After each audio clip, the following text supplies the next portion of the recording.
este evento e, muito especialmente, cumprimentar os nossos 3 palestrantes, o Nizar Midrei, Marcos Cavalcante e o José Aranha. Agradecer também o fato deles terem aceito o convite do SEBRAE do Rio de Janeiro para tratarem deste tema, que é um tema de grande importância, que é o tema de inovações para governos, né? Inovações que podem melhorar a relação do Estado com a sociedade e com os cidadãos, e também, esse é o objetivo principal dessas inovações, é aumentar a eficácia das políticas públicas. Eu acho que é muito comum a gente ouvir dizer que a arte da política mudou muito pouco ao longo dos últimos anos, sobretudo ao longo do século XX, sobretudo depois da instituição do voto universal e do princípio da separação dos poderes, né? Mas eu também tenho a impressão de que a arte de governar mudou muito pouco ao longo do século XX. Mas isso não vai continuar sendo assim, né? Neste começo do século XXI, nós estamos vendo aí várias tecnologias emergentes que podem modificar radicalmente, de forma muito substancial, a forma de governar.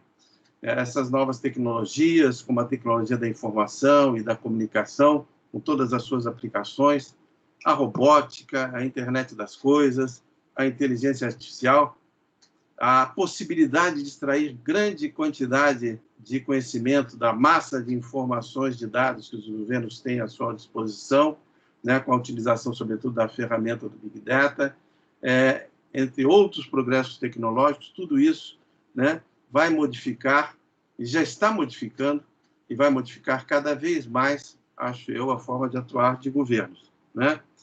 Então, esse é um tema apaixonante, né?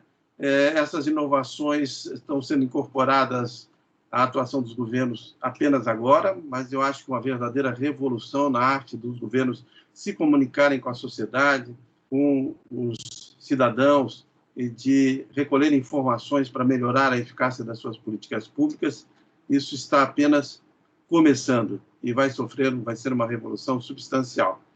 E antes de começar, eu gostaria apenas de reforçar 2 pedidos que eu acho que já foram feitos na tela que foi apresentada no começo, que é de que todos mantenham suas câmeras e áudios fechados, com exceção, evidentemente, dos palestrantes, e solicito também aos nossos ouvintes que enviem as suas perguntas pelo chat. Essas perguntas serão recolhidas pela equipe de analistas do SEBRAE do Rio de Janeiro, que está à disposição, e serão repassadas por mim aos palestrantes. Nós vamos procurar fazer com que todas as perguntas sejam respondidas. Se não forem respondidas aqui durante a palestra, elas serão recolhidas e depois enviadas a todos aqueles que estão nos ouvindo. Por isso, eu peço a todos que nos mandem as suas coordenadas para uma comunicação posterior. Tá? Eu iniciaria pedindo, então, ao secretário Nizar que nos conte o que o governo federal já está fazendo, não é isso, em termos de incorporação dessas novas tecnologias à gestão do governo federal, e no que pretende fazer daqui para frente também, porque eu acho que muitas coisas virão no futuro próximo, e essas tecnologias certamente melhorarão a eficácia das políticas públicas, e eu espero que possam ser reproduzidas também por estados e municípios. Com a palavra, secretário Nizar, a palavra é sua. Muito obrigado pela sua presença. Oi, Tito, obrigado. Você me ouve bem? Estou te ouvindo perfeitamente, perfeitamente. Perfeito. Muito bem. Agradecer a você, Tito, em nome de todo o time do SEBRAE Rio de Janeiro, pela oportunidade de poder trazer para vocês aqui algumas coisas, fazer algumas pinceladas de algumas situações e alguns projetos que nós estamos coordenando aqui na Secretaria de Modernização do Estado, né? Secretaria de Modernização do Estado da Presidência da República, e trazer alguns highlights aqui para vocês poderem terem noção das coisas que a gente tem feito e que a gente vai fazer nos próximos 2 anos aí. Eu mandei uma apresentação, Tito. Eu não sei, eu projeto ela daqui, vocês projetam ela daí.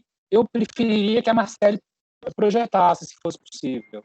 Mas sim, projeto. Só um minutinho, secretário. Você pode fazer esse favor, Marcele? Obrigado. Agradecer aí aos meus colegas aqui do debate, professor Marcos Cavalcante, agradecer ao nosso querido Zé Aranha, fundador do Instituto Gênesis, colega nosso da Amprotec. Estivemos juntos algumas vezes no Fórum Permanente da Micro e Pequena Empresa. Não sei se o Aranha vai se recordar disso. Mas, enfim, o objetivo da Secretaria, nós da Secretaria Estadual, Secretaria Especial de Modernização do Estado, nós somos uma secretaria nova.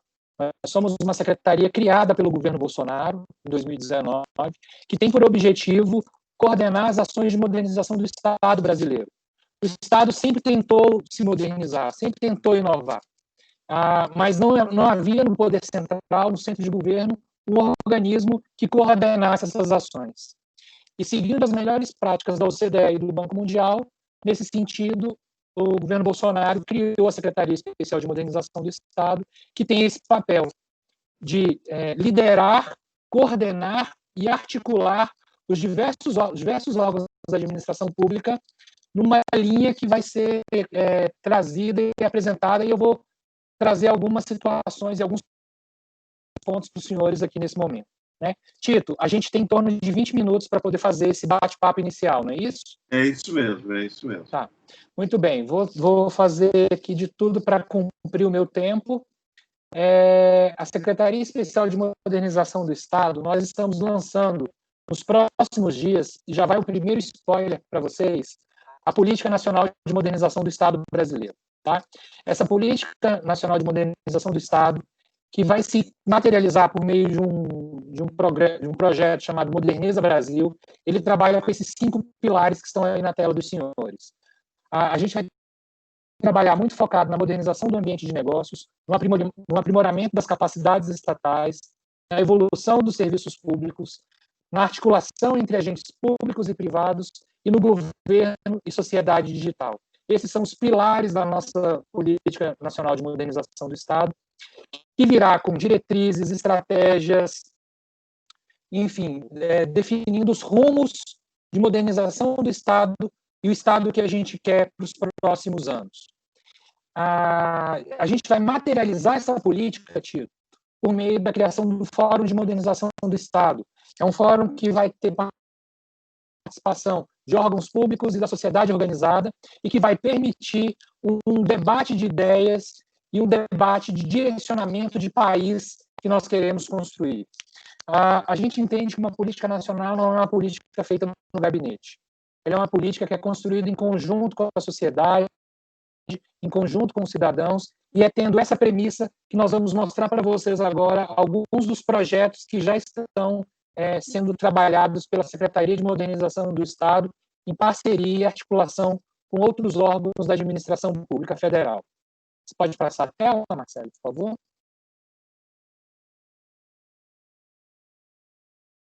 Bom, os projetos que a SEMI trabalha, a Secretaria Especial de Modernização do Estado, para a modernização do Estado, a gente aglutinou esses projetos em 6 grandes blocos. Nós estamos trabalhando com o governo digital, e eu vou trazer algumas informações sobre isso. Nós temos um projeto chamado Transforma Gov, que é uma mudança na gestão pública, a modernização do ambiente de negócios, a racionalização dos atos normativos, e 2 projetos que são muito importantes quando a gente fala de um governo digital, que é a identidade do cidadão e a sua possibilidade de interagir no mundo virtual e no mundo real, e a estratégia de dados, compartilhamento de dados e outras questões que eu vou abordar mais para frente para vocês aqui, que tem como pano de fundo o cumprimento das regras previstas na Lei Geral de Proteção de Dados. Vamos lá? Quando a gente fala de governo digital,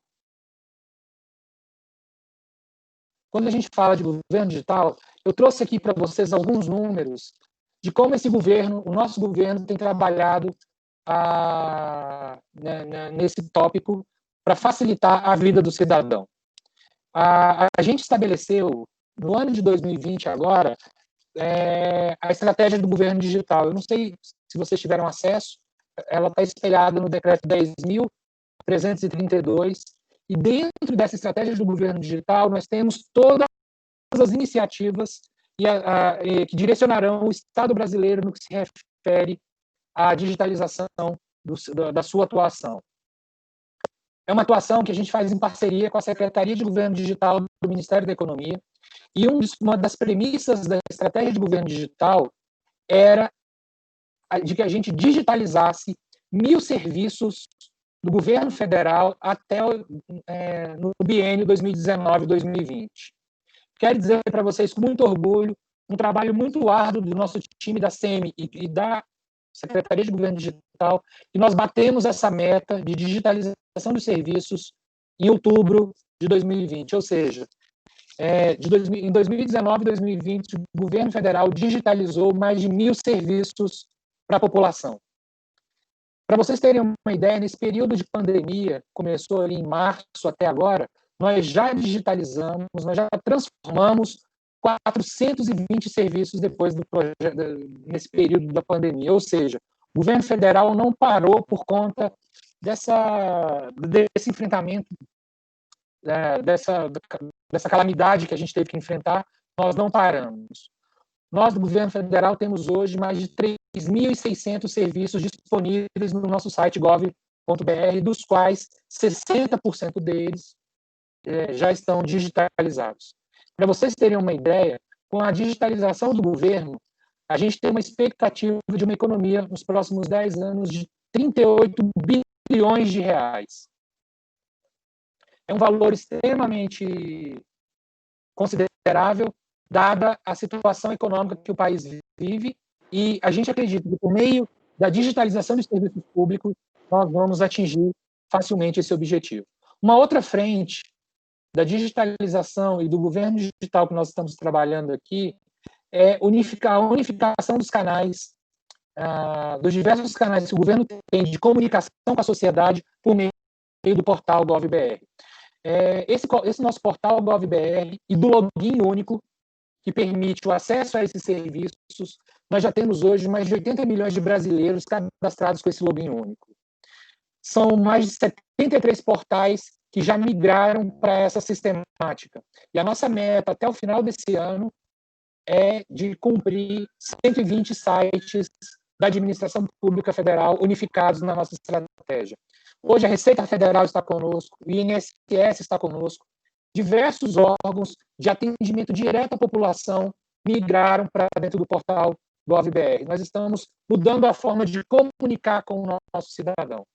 Só com o trabalho do portal GovBR, dizer para vocês que nós estamos trabalhando com uma economia na ordem de 500 milhões de reais em 5 anos. E eu trago 2 destaques, dentre diversos tantos que foram serviços que foram digitalizados e que hoje todos nós que estamos aqui nessa videoconferência e que estão nas nossas casas, os nossos familiares, têm acesso. Cito 2 exemplos, a carteira de trabalho digital e a carteira de trânsito digital. Na primeira, além de substituir o documento físico, o cidadão pode ter acesso a uma série de benefícios e de direitos, como se informar sobre o direito ao abono salarial, quando é que ele deve sacar, ele pode solicitar o seguro-desemprego, etc., e tantas outras questões. Carteira digital de trânsito, você pode acessar eventuais multas, os documentos do seu carro você pode acessar o seu próprio documento, enfim, você pode viajar usando esse documento. São ferramentas que foram digitalizadas e que servirão para poder facilitar a vida dos nossos cidadãos. Pode passar a tela, por favor, Marcelo?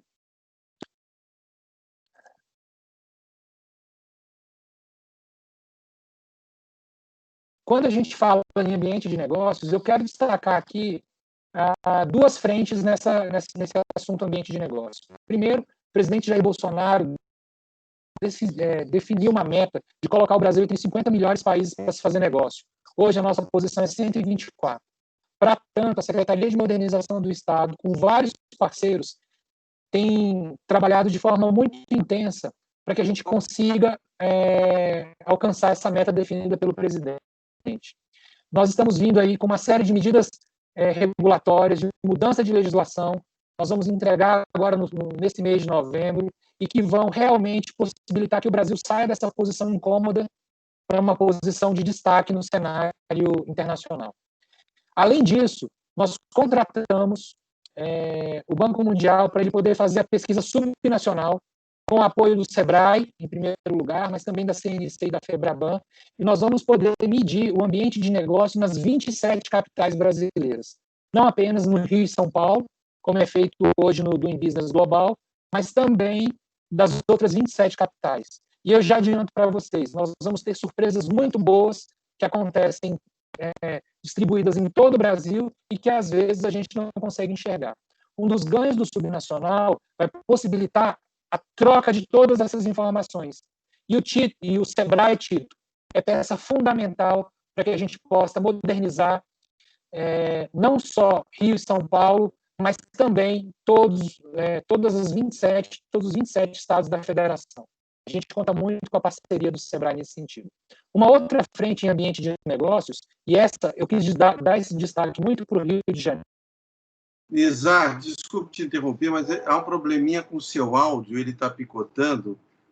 Eu não sei se é por conta do fone de ouvido ou se há alguma interferência, eu não sei, mas, enfim, não sei se está para melhorar o som. O que você acha? Está muito bem, está andando muito bem a apresentação, tudo, e dá para se ouvir, mas tem, de vez em quando, picota. A gente não perde a substância, digamos assim, fica apenas picotando um pouco. Você acha que dá para alterar aí alguma coisa, não? Melhore o som?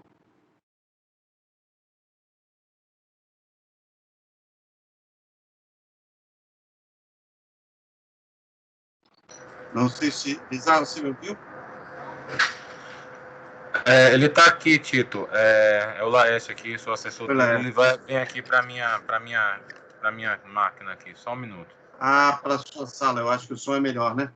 Isso. Você está conseguindo me ouvir bem? Eu estou te ouvindo bem. Bem, sim. Não tem... Ficou melhor que o áudio dele, né? Agora houve a interrupção do seu som. Não, tranquilo. Eu acho que eu vou pedir para ele vir para cá. Acho que foi mais fácil. Só um minuto. Mas eu acho que aí vai melhorar.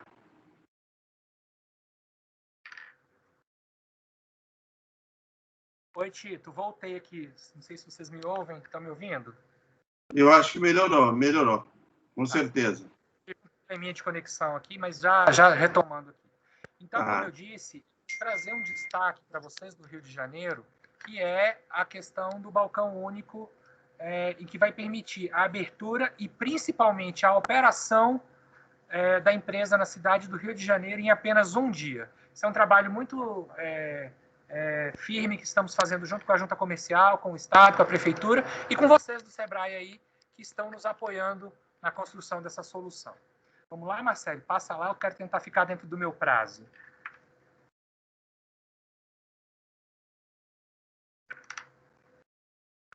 Bom, quando a gente fala em ambiente de negócio, a gente não pode deixar de falar do Pix, que é uma solução trazida pelo Banco Central, com apoio da FEBRABAN, e que ela permite, junto com esse excelente trabalho feito pela Caixa Econômica Federal no auxílio emergencial, que boa parte da população brasileira possa fazer as suas transações de forma online 24/7. Acho que a maioria dos senhores conhece o Pix, mas no Pix o que a gente quer destacar e que merece destaque é que ele trouxe para dentro do sistema financeiro cerca de 40 milhões de brasileiros que até então sequer tinham conta bancária, né? E o Pix vem como uma forma de identificação desse cidadão. Ele é um primeiro passo de um projeto, e eu já vou pedir para a Marcele passar aí a próxima tela. Ele é um primeiro passo de um projeto muito importante que eu gostaria de conversar com os senhores aqui, que também está sob gestão da Secretaria de Modernização do Estado, que é a parte da identidade do cidadão. A gente está com esse projeto que tem por objetivo garantir a todos os cidadãos, por meio de um sistema integrado, seguro, acessível e universal, a autenticação para acesso a qualquer tipo de serviço. O Pix está incluído nesse universo, né? Inclusive, acesso a serviços no âmbito digital. A gente dividiu o nosso projeto de identidade em 3 etapas. A gente está organizando o governo federal, a gente vai integrar estados e atores externos, e nós vamos reformar o Sistema Nacional de Identificação nesse país. Como vocês sabem, um único cidadão pode ter mais de 50 documentos de identidade. E isso impede, de forma sobremaneira, que o Brasil possa avançar como o Tito bem trouxe na introdução, ao acesso a serviços públicos de melhor qualidade. Porque a gente tem hoje uma grande dificuldade de saber com quem que a gente está conversando. E a gente precisa garantir essa identidade de maneira que o cidadão possa se destacar em relação ao todo. E, por meio desse destaque, a gente possibilite que ele acesse políticas públicas, acesse serviços públicos que sejam efetivamente direcionados para ele. São vários parceiros envolvidos na construção desse projeto, e eu trouxe 3 destaques que são importantes. Nós vamos fazer a implementação de uma base biométrica integrada entre todas as bases do Estado, com deduplicação do CPF, que vai ser a nossa chave única. Nós vamos estruturar um grande barramento de serviços que vai permitir que entidades públicas e privadas, por meio do login único do GovBR, possa acessar todos os serviços, inclusive esse nosso barramento. O áudio está ruim, né, gente? O rapaz, eu vi aqui alguém comentando. Desculpa, é que eu estou usando aqui a nossa tecnologia no Palácio e ela não está muito boa. Mas eu vou tentar falar mais perto do microfone aqui. Inclusive, esse login único ele já está facultado a estados e municípios. O Distrito Federal, por exemplo, já tem login único. O governo de Minas também, para determinados serviços, já está usando o login único, né? E, o mais importante, nós vamos trabalhar uma padronização nacional dos processos da emissão de credenciais de identificação, ou seja, cada estado vai poder continuar emitindo a sua RG, mas todos bebendo numa fonte única, deduplicada, unívoca, que garanta que você seja você, para todos os gestores de política pública no âmbito federal, estadual e municipal. Tá? Pode passar a tela, Marcelo, por favor?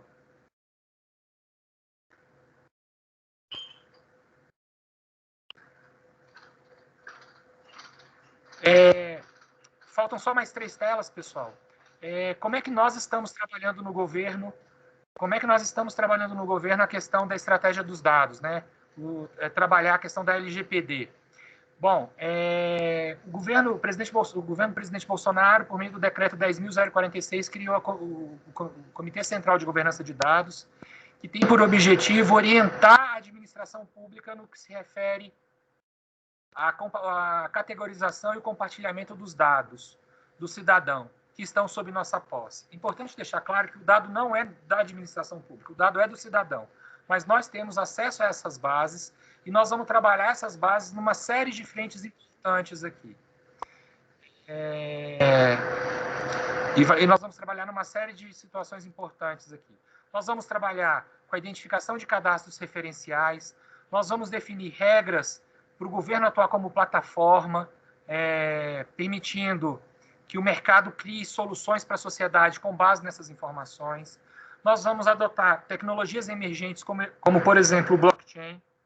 São diversos órgãos que atuam nessa frente e merece destaque a publicação do Guia de Boas Práticas para a Administração Pública, nos termos do artigo 50 da LGPD, que orienta toda a administração pública de como é que ela tem que trabalhar aspectos de compartilhamento, guarda, que tipo de informação que você pode ofertar para a sociedade, para que a iniciativa privada possa usar esses dados e oferecer soluções. Essa ferramenta, embora mandatória para a administração pública federal, ela está disponível para estados e municípios, caso não tenham criado seus próprios guias, para que eles possam adotar essa ferramenta como nós utilizamos na administração pública federal. Pode passar, por favor?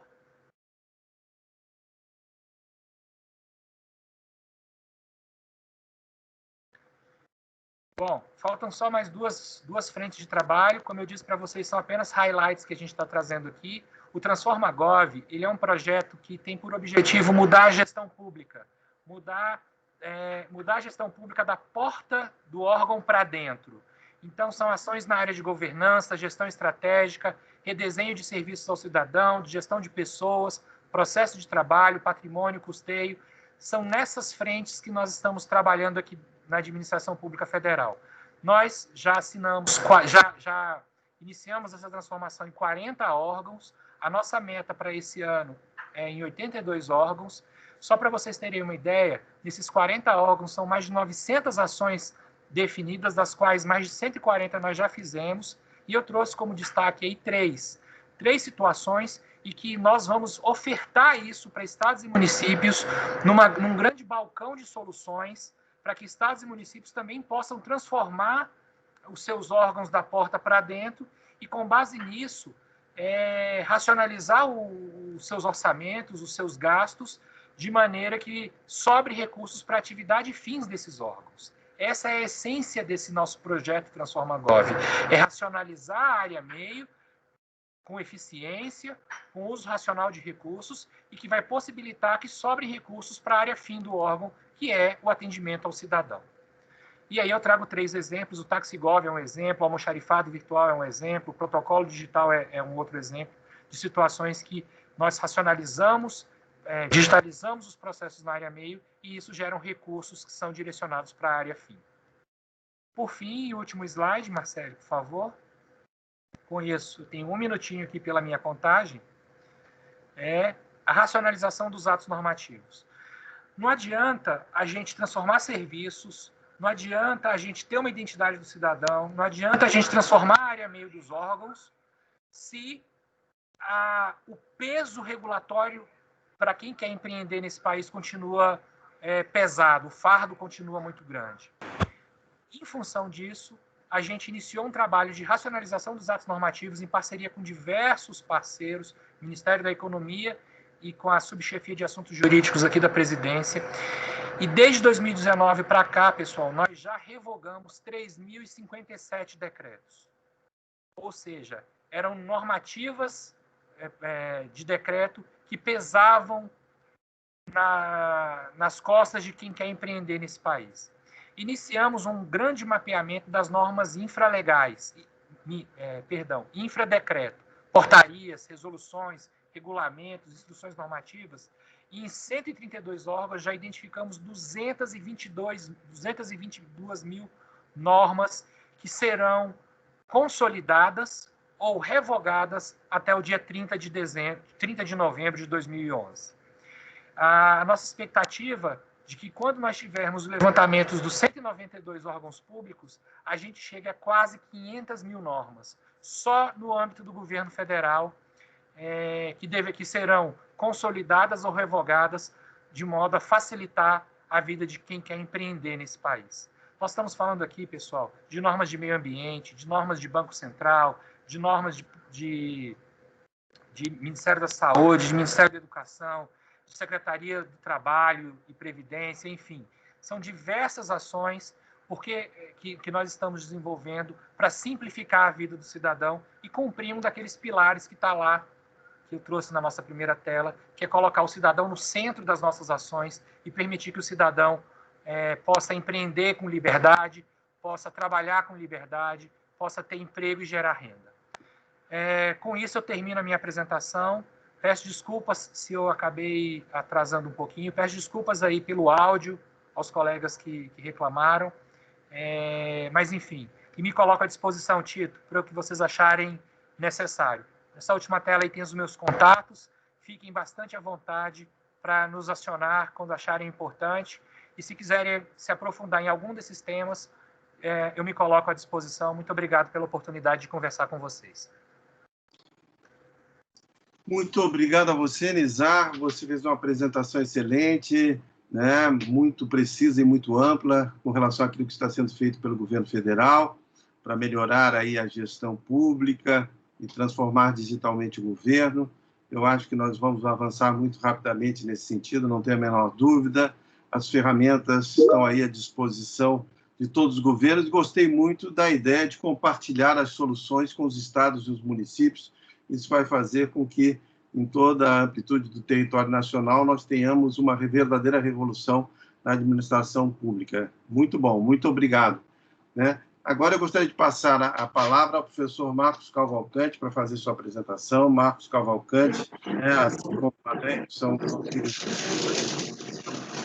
essa área de inovação tecnológica, e o Marcos se dedicou muito às novas tecnologias de uma maneira geral, mas mais especialmente à questão do Big Data, do Big Data, não é isso?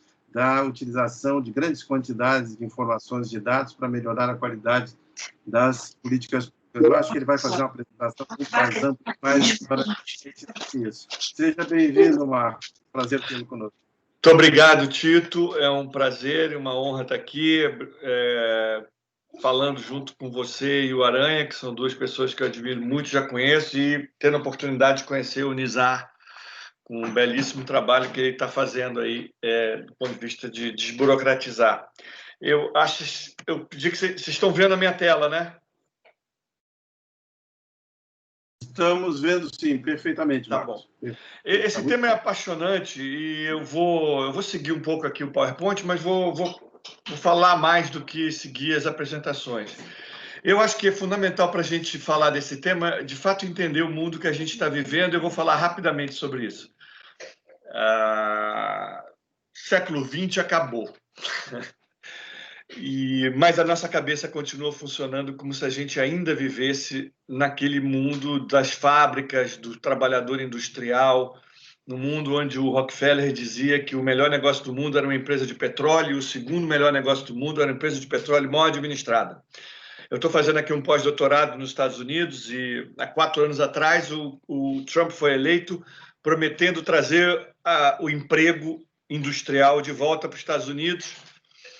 E nesses 4 anos foram gerados, o número exato de empregos industriais gerados nos Estados Unidos foi 0. Nenhum emprego industrial foi gerado nos Estados Unidos, porque simplesmente isso não vai acontecer mais. Foi gerado emprego no setor de serviços, mas as fábricas se transformaram, foram para a Ásia, foram para o Brasil, foram para outros países, porque o setor de serviços é o que predomina. No Brasil é assim também. 70% da economia brasileira é hoje no setor de serviços. Na cabeça dos nossos governantes, a gente ainda acha que gerar emprego é botar um operário na fábrica, mas isso não é mais a realidade. A gente hoje tem muito mais gente trabalhando no setor de serviços e isso é fundamental a gente entender que a gente está num outro mundo. Hoje, na Bolsa de Nova York, aqui nos Estados Unidos, o valor de mercado da Petrobras era de 48, que é a maior empresa brasileira, 48 bilhões de dólares. O Google vale $1 trilhão, mais de 20 vezes o valor da Petrobras. Então, gente, nós não estamos mais na sociedade industrial, nós estamos numa sociedade do conhecimento, onde as empresas que empregam mais gente, que geram mais valor, são empresas intensivas em conhecimento.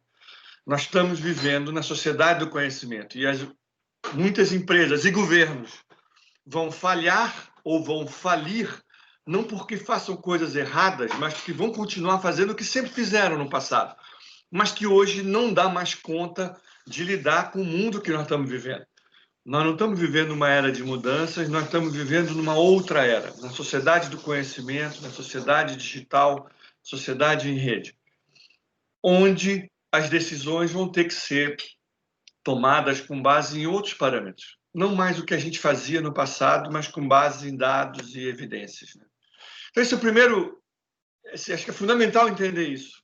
Não vai resolver... Ou o governo muda, ou ele vai à falência. Assim, não do ponto de vista financeiro apenas, mas do ponto de vista político e social. Ele não vai conseguir prestar os serviços que os cidadãos esperam que ele preste. Então, assim, absoluta, isso vale para as empresas, vale para os governos, e é sobre eles que eu quero falar aqui. Vou começar pelas escolas, porque isso é mais fácil, mas porque diz a respeito de como que a gente aprende. Quando eu tinha essa idade aí, se eu tivesse alguma dúvida, eu tinha 3 possibilidades: ou perguntar para o professor, ou para minha mãe, para o meu pai, ou consultar a enciclopédia. Hoje, se eu perguntar para vocês quais são os afluentes da margem direita do Rio São Francisco, ninguém vai consultar um professor, uma enciclopédia ou o pai, nós vamos perguntar para o Google. É por isso que ele vale $1 trilhão. 6 bilhões de seres humanos, quando têm dúvidas hoje, perguntam para o Google. A lógica do funcionamento de uma escola ou de uma universidade não pode ser a mesma. Uma escola ou universidade não pode ser um espaço onde eu vou me informar. Isso eu vou ter na internet. A escola tem que ser outra coisa. assim como o governo vai ter que ser outra coisa. Então, eu quero falar sobre o governo. Então, os drivers, os vetores que determinam como as coisas têm que funcionar hoje são isso, né? O conhecimento é uma sociedade cada vez mais complexa e onde as transações são cada vez mais digitalizadas. E a pandemia que nós estamos vivendo no mundo inteiro só veio acelerar esse processo. Então, aqui em Nova York, por exemplo, nós temos 10% dos imóveis estão vazios hoje. O que antes era uma coisa impensável, o aluguel estava disparando, o preço do aluguel, as pessoas estão devolvendo os imóveis, os negócios e pessoas físicas, porque não precisam mais estar em Nova York, porque elas não vão mais todo dia para o trabalho. Elas preferem morar numa casa no subúrbio, muito mais barata e mais espaçosa, do que alugar uma kitnet em Nova York. Isso está acontecendo em São Paulo, isso está acontecendo no Rio de Janeiro, isso está acontecendo no mundo inteiro. Do ponto de vista das empresas, um restaurante, ele tem que ter menos espaço para as pessoas sentarem e mais espaço para fazer a comida e poder entregar a comida para as pessoas na casa dela, onde elas precisarem da comida. Então, assim, é uma transformação, não é temporária. A pandemia certamente veio acelerar esse processo. Então, o varejo, os restaurantes, os pequenos negócios têm que se adaptar a isso. E a essa nova realidade. Ele tem que partir para o mundo digital, né? E os governos também, né? Eu não vou falar da segurança, eu quero falar dos governos, né? Então, do ponto de vista da saúde, por exemplo. Aqui nos Estados Unidos, há 4 anos atrás, começou uma experiência do ponto de vista de como lidar com as doenças crônicas. Isso no Brasil é a mesma coisa. As doenças crônicas, tipo hepatite, hipertensão, ou diabetes, desculpe, hipertensão, os vários tipos de câncer e doenças respiratórias crônicas são responsáveis por 72% dos óbitos no Brasil. E mais de 50% dos gastos do SUS, do Sistema de Saúde brasileiro. A gente gasta muito dinheiro com as pessoas que têm doenças crônicas, que não vão carregar essa doença a vida inteira, ocupando médico, ocupando hospitais, leitos nos hospitais, tomando remédio. Os Estados Unidos começou uma experiência há 4 anos atrás de organizar esses doentes crônicos, os hipertensos ou os diabéticos, numas redes entre eles. Então, existem redes de diabéticos e hipertensos aqui nos Estados Unidos, mais de 20 milhões de hipertensos e diabéticos, que estão conectados em rede, pelas redes sociais, né, mídias como o WhatsApp, coisas do gênero, trocando experiências, né, e com a supervisão de médicos e pessoas cientistas. E o que a gente tem constatado nesses 4 anos dessa experiência é que os custos do sistema de saúde americano caíram em mais de 20%. Isso é uma fortuna. Isso são bilhões de dólares. O secretário falou aqui das economias que ele vai promover, pois só a organização de paciente crônico em rede provoca uma economia superior à que nós estamos tendo no Brasil. Porque eles não vão ocupar os médicos, eles não vão tomar menos remédio, eles estão ocupando, precisa de menos hospital para atender essas pessoas e mais. A experiência particular de cada um está provocando um ganho do ponto de vista da terapêutica para enfrentar essa doença. Um paciente que é um leigo, não entende nada de medicina, mas ele descobre que comendo abóbora, ele reduz, né, a necessidade de uso de remédio para o diabético. Estou chutando isso. E aí o médico vai verificar, vai fazer pesquisa. Então, um leigo está dando sugestões de como avançar na ciência. Então, a saúde pública vai ter um ganho enorme se a gente usar as tecnologias que estão à nossa disposição para prevenir as doenças e, com isso, reduzir drasticamente os gastos públicos. Do ponto de vista do pequeno e médio produtor ou empresário, que é o foco do Sebrae, o impacto é gigantesco. Eles têm que estar preparados para essa nova realidade. E aí eu queria fazer um desafio ao secretário Nizar. Há uns 10 anos atrás, eu fiz um estudo, e depois eu posso conversar mais sobre isso, de que se o Brasil eliminasse os cartórios, o incremento do PIB no Brasil ia ser quase de 5%, só por isso, que é um custo zero do ponto de vista de o que eu tenho que construir, é eliminar os cartórios. Aí eu vou contar uma história para ilustrar isso. Eu fiz meu doutorado na França, que é um país que não prima por ser pouco burocrático, mas é muito menos burocrático que o Brasil. E a minha filha nasceu na França quando eu estava fazendo meu doutorado. Então, assim, vamos pensar do ponto de vista burocrático, né? Isso vale para uma empresa. Estou falando de um caso pessoal, mas vale para uma empresa. Então, assim, eu vou no cartório para quê? Para registrar, por exemplo, né, a certidão de nascimento da minha filha. Quem me deu a certidão de nascimento na França? Foi o hospital onde ela nasceu. Não existe cartório na França. Eu não precisei ir num cartório para registrar minha filha. O hospital me deu a certidão de nascimento. Mas eu fui registrar minha filha no sistema de saúde, porque lá eu tinha uma série de benefícios, como tenho no Brasil, e eu esqueci a certidão de nascimento. Na hora que eu falei, caramba, vou ter que voltar aqui para registrar minha filha. O funcionário público que estava lá, o servidor público da área de saúde na França, me falou, não, você não precisa, não. Você escreve num papel. Eu registrei de próprio punho, eu, Marcos do Couto Bezerra Cavalcante, declaro que minha filha, Júlia Bordman Cavalcante, nasceu no Hospital Baudelot, em Paris, no dia 7 de março de 1993. E esse meu documento de próprio punho bastou para ela ser cadastrada e começar a receber os benefícios sociais. Se eu tivesse mentido, eu ia preso, ia pagar uma multa. Mas o documento de próprio punho do cidadão serviu como prova de que eu era o pai da Júlia. E eu comecei a receber um mês depois os benefícios, sem nunca ter mandado nenhuma certidão de nascimento para o SUS da França.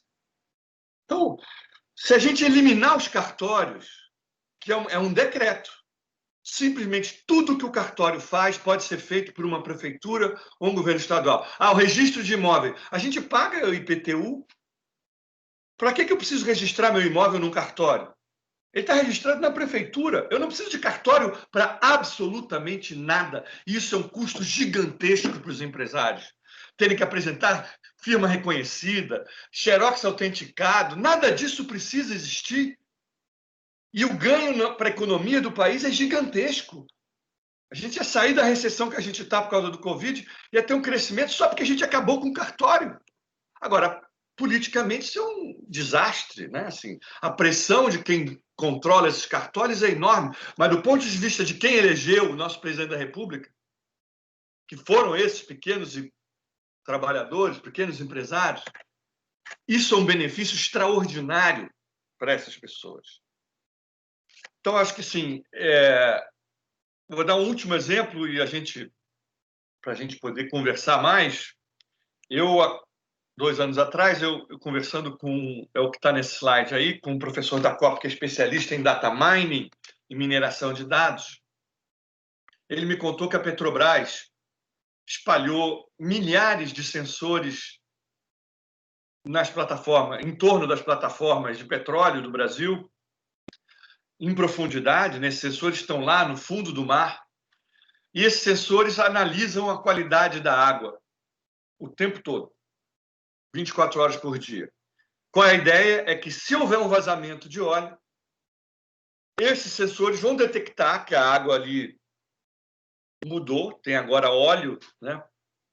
E isso vai fazer com que a Petrobras possa reagir rapidamente, porque antigamente você esperava, quando você via a mancha de óleo na superfície dos oceanos, aí, caramba, está tendo um vazamento. Só aí você ia saber do vazamento.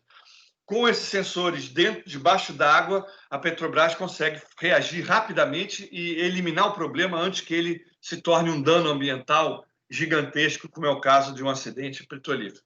Almoçando com esse professor que participou desse projeto, eu perguntei para ele, me veio uma ideia na cabeça, maluca, e eu falei assim, se eu botar, esse sensor analisa a qualidade da água, tá certo? Eu falei, se eu botar esse sensor dentro da minha privada, eu vou estar avaliando a água daquela privada, e com tudo que eu jogo nela. as fezes e a urina. Portanto, eu vou estar fazendo um exame de urina e um exame de fezes a cada vez que eu for ao banheiro. Agora, vocês pensam o seguinte, e ele me falou, olha, isso é muito barato, um sensor desse custa $10. Era totalmente viável a gente botar um sensor desse dentro da privada de todas as residências do Brasil. Isso quem pode bancar, inclusive as empresas de seguro-saúde, teriam o maior interesse nisso. Por quê? Vocês imaginem o seguinte, se eu estou analisando a qualidade da água ali, eu vou saber o que eu comi, quais são as minhas doenças, e talvez eu não descubra a cura do câncer, nem do Alzheimer. Mas se eu tiver dados de milhões de pessoas, a cada vez que ele for ao banheiro, e são dados que eu consigo identificar quem é a pessoa, mesmo que tenha mais de uma pessoa na casa, eu sei quem é a pessoa que foi ao banheiro naquela época, naquele momento, e aqueles dados estão relacionados com aquela pessoa. Então, eu vou ter dados de milhões de pessoas, várias vezes ao dia, durante 5 anos. E eu vou descobrir, por exemplo, que 89% das pessoas que têm Alzheimer, 5 anos atrás, estavam tomando cerveja, skin cariol e chupando manga. E que chupar manga, estou especulando, mas eu vou descobrir padrões de alimentos, de coisas que geram essas doenças, com um ganho extraordinário do ponto de vista da prevenção da doença e uma redução de custo na área de saúde. Então, assim, o uso de tecnologia hoje, ele não é mais caro, ele vai reduzir o custo do Estado brasileiro. A UFRJ, para dar um exemplo da minha universidade, tem 57 pessoas trabalhando no setor, na divisão de diplomas, que fornece diploma para os alunos que se formam na universidade. A universidade emite 1.700 diplomas por ano, papel, assinado pelo reitor, empregando 42, 50 e tantos funcionários. O que a gente precisa para emitir um diploma? Nada disso. A gente precisa de ninguém, não precisa de papel. Eu devia estar colocando esse diploma disponível na nuvem. Quem tem dúvida se eu me formei em matemática na UFRJ, é só consultar a base de dados da UFRJ, que vai estar lá dizendo Marcos Cavalcante se formou em matemática em 1971 e tem um doutorado. E é muito mais barato desenvolver esse sistema informatizado de geração de diploma do que manter 57 funcionários que não tem mais papel nenhum no mundo que a gente está vivendo, sem emitir papel, sem gastar papel, economizando impressão, tinta, tempo.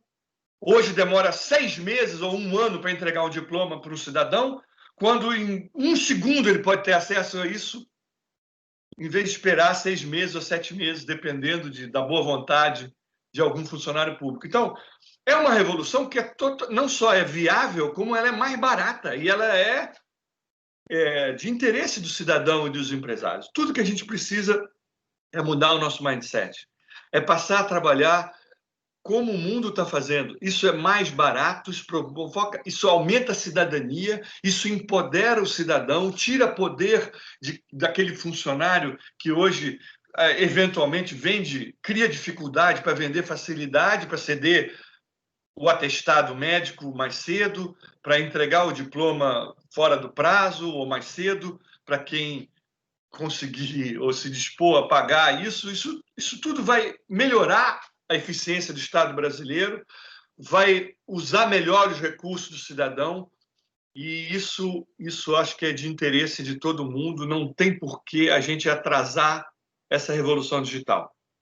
Eu acho que parabenizo o secretário pelos esforços que estão fazendo, mas assim, e quero dizer que nós estamos ao lado dele para acelerar esse processo. O Brasil precisa ir mais rápido nesse processo de transformar o Estado não naquele elefante que sufoca o cidadão e os empresários, mas num órgão que está a serviço, de fato, do cidadão e dos empresários. Hoje não é o caso, mas eu acho que a gente pode fazer isso muito rapidamente. E eu coloco esse desafio, acabar com o cartório. Eu desafio quem acha que o cartório presta serviço de utilidade pública a me dizer qual é o serviço. Eu já fiz o levantamento de todos os serviços que os cartórios prestam, e absolutamente todos eles podem ser substituídos pelos níveis municipal ou estadual ou federal, né? Então, assim, os cartórios podem acabar no Brasil até o final do ano que vem, desse ano, se a gente tiver coragem política de fazer isso, e o ganho para a sociedade vai ser enorme, para os empresários e para os cidadãos. Muito obrigado, eu queria deixar mais tempo para a gente debater, mas eu só queria lançar essas ideias aí. Muito obrigado, Marcos, excelente, como sempre, etc. Eu corroboro rapidamente o seu testemunho a respeito da certidão de nascimento. Meu filho nasceu na Inglaterra e saiu do hospital também com uma certidão de nascimento, não precisou ir a um cartório.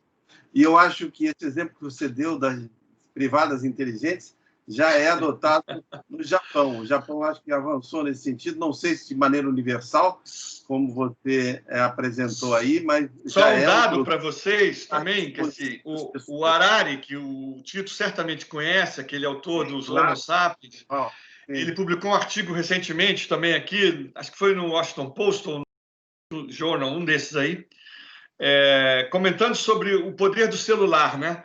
Hoje já tem vários sensores nos celulares e já existem pesquisas em estado avançado, onde quase todos os exames que hoje a gente precisa ir no laboratório para fazer, tipo exame de sangue, inclusive, não só de fezes e de urina, mas exame de sangue, vão ser feitos no celular. Você pinga uma gota de sangue no celular e o celular vai fazer esse exame de sangue. Quase todos as informações que a gente extrai hoje de um exame de sangue vão poder ser feitas em casa, com uma redução de custos gigantesca, né, para o sistema de saúde como um todo.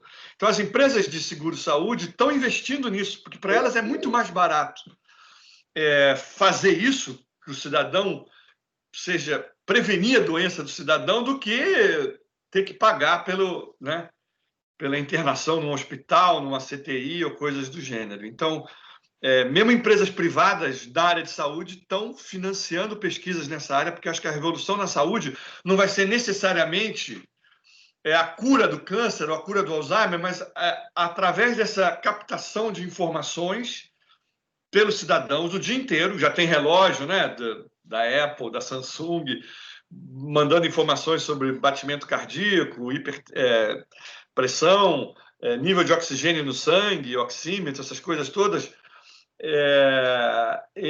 A simples unificação desses dados permite você prevenir doença de uma maneira que uma medicina nunca fez e encontrar padrões, eventualmente, que permitam a gente tratar melhor das doenças, né? Como eu falei naquela brincadeira do beber cerveja e chupar manga, pode ser que a gente encontre padrões hoje de alimentações que tem forte probabilidade de gerar doenças e a gente pode evitar isso, mesmo sem ter uma vacina ou sem ter um remédio. Mas é isso. Muito bom, muito bem, Marcos. Nós estamos em contato permanente com o Registro Civil de Pessoas Jurídicas, é o que nos interessa, evidentemente. Temos avançado, não na velocidade que você apresentou aí, mas temos avançado no sentido de desburocratizar, na medida do possível, os procedimentos. Então, só a última, eu prometo que é a última historinha. Eu visitei o MIT aqui, que você conhece também, a Universidade Americana, e há 20 anos atrás, a Boston implantou um programa que eles chamaram de 11-20-40. Um cidadão que quer abrir uma empresa vai num lugar, é o primeiro balcão único, preenche uma folha de papel, não é frente e verso, é só uma folha de papel com os dados dele, o nome da empresa, o endereço, essas coisas, paga $40, é o 40, e em 20 minutos a empresa está legalizada. Ele só faz isso, ele não apresenta nada, certidão de bombeiro, certidão de nascimento, ele diz o nome da empresa, ele diz o nome dele, ele paga $40 e em 20 minutos a empresa está legalizada, acabou, pode emitir nota fiscal. Eu me pergunto por que não é assim. Enfim. Esse é um grande desafio. Trabalhamos nisso, o SEBRAE é um protagonista desse processo de desburocratização, sobretudo participando da Rede Sim, a Rede Nacional de Simplificação desse registro, da abertura de empresas, e a gente tem avançado bastante. Claro, é um princípio básico, né? Assim, o cidadão está falando a verdade até prova em contrário. Se ele está escrevendo um documento... É o princípio da autodeclaração, com certeza. É a confiança no cidadão. Muito obrigado, Marcos, mais uma vez. Obrigado. Sua palestra é excelente, como sempre. Isso aí. Bom, agora, professor Aranha, que é também um amigo de longa data, além de ser praticamente um vizinho, moramos os dois aqui na Gávea, é isso, e é um entusiasta das inovações tecnológicas também, né? E, enfim, e ultimamente tem se dedicado ao tema das cidades inteligentes. É um tema que me parece também bastante interessante, de criar bairros de inovação, né? Então, Aranha, é um prazer tê-lo conosco. A palavra é sua. Muito obrigado pela sua presença. Bom, obrigado, Tito. Eu primeiro queria agradecer o convite. Não vou usar muito as referências de secretário e professor para vocês aí, mas eu queria primeiro falar com o Midrei, que eu lembro não só do fórum da Micro Pequena Empresa, que foi e é um ambiente muito interessante aí de discussão e aprendizado, mas particularmente porque eu sou um fã seu e do Luiz Felipe e o trabalho que vocês têm feito. O trabalho de vocês é maravilhoso. Eu realmente tenho feito muita divulgação. Eu acho que o programa de digitalização de governo, nós vamos chegar a ser uma Estônia e estamos chegando lá, graças ao que vocês estão fazendo aí. E realmente o professor Marcos Cavalcante, o que é o Marcos Cavalcante para mim, que é também um amigo pessoal, eu estou com saudades dele, ele precisa voltar logo para o Brasil e ver o que está acontecendo. A gente tem muita coisa acontecendo nova aqui. Por exemplo, o que ele estava citando de alguns exemplos, acho que já estão resolvidos. O caso, por exemplo, do diploma de universidade, a RNP está fazendo com blockchain já todo o sistema para a gente digitalizar isso. Isso é uma iniciativa de vocês. Quer dizer, muita coisa está acontecendo. Eu acho que nós tivemos, de ontem para hoje, uma grande modificação nesse país que ainda não deu para sentir muito, que foi ontem a Lei 10.534, que é uma lei que vai mudar tudo na área da inovação, principalmente nos ecossistemas, que foi assinada ontem pelo presidente. E também, aqui no Rio de Janeiro, o prefeito assinou uma lei número 6.788, que é a lei da inovação do município. E eu acho que o Rio de Janeiro também vai ter uma grande transformação. Mas eu vou gastar aqui um pouquinho do tempo. Deixa eu pôr aqui uma apresentação.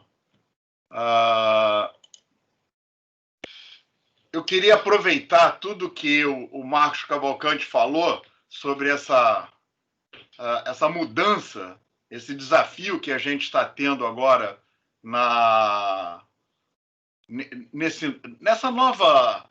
nessa nova era que a gente está vivendo, com tudo isso que está acontecendo, e eu não vou gastar muito tempo na parte da indústria 4.0, nem na educação e no futuro do trabalho. Eu vou me focar mais no locus da inovação. Vou falar um pouco mais sobre inovação e o que eu tenho visto de inovação. Quer dizer, eu acredito que a inovação, as tendências dela, ela tem, podemos dizer que ela tem 3 variáveis muito grandes, né? Uma que são os agentes da inovação.